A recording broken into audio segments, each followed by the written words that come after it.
This module will show you how to configure badge logic. But first, we need our 3 badges.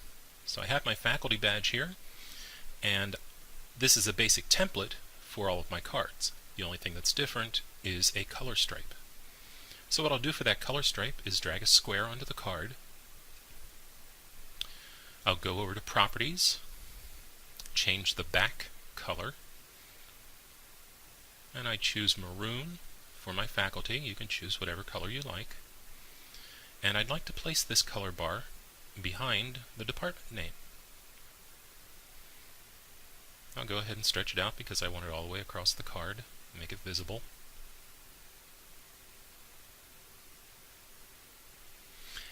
Now I want it behind the department name, so we can use these buttons here to either bring to the front or send to the back.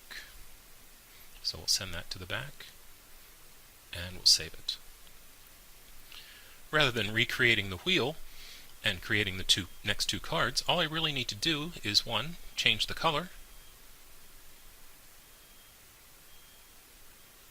and then do a save as. Give it a name, and hit save. One more time, change the color, and we'll make this my staff card. Save as. Name it for staff, and save. Now that I have my 3 cards, I need to set up the logic to determine which design is going to print. I created a badge type field in another module, so we'll use that to determine which badge will print. So from a badge type drop-down box, I will choose student, staff, or faculty.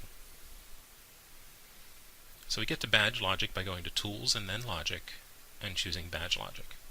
There's one set of logic in there. You'll probably only need one set of logic. So just open that one up, rename it, choose the default card, probably whatever card that you think you're going to print the most. And I would usually get rid of this condition here because it's not really needed. Logic is essentially just an if-then statement. So let's make this condition for the staff card. I'll choose my staff card design, and now I will add the if-then statement. So if that field badge type dot badge type equals staff, it will print my staff card.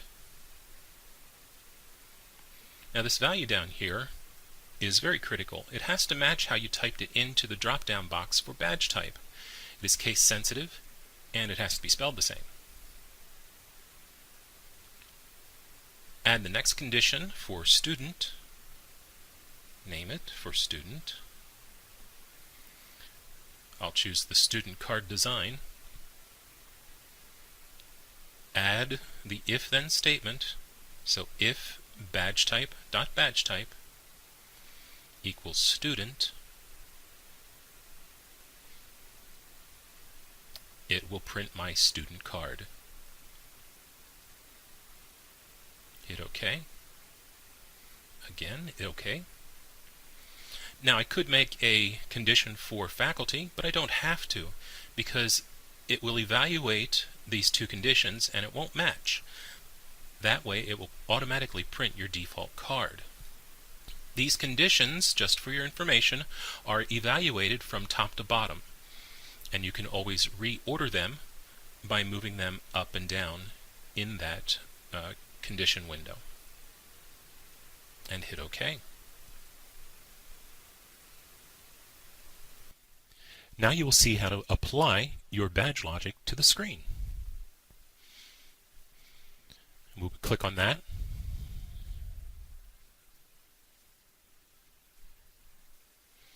Select the logic that we set up in an earlier module, hit OK, and then save your work.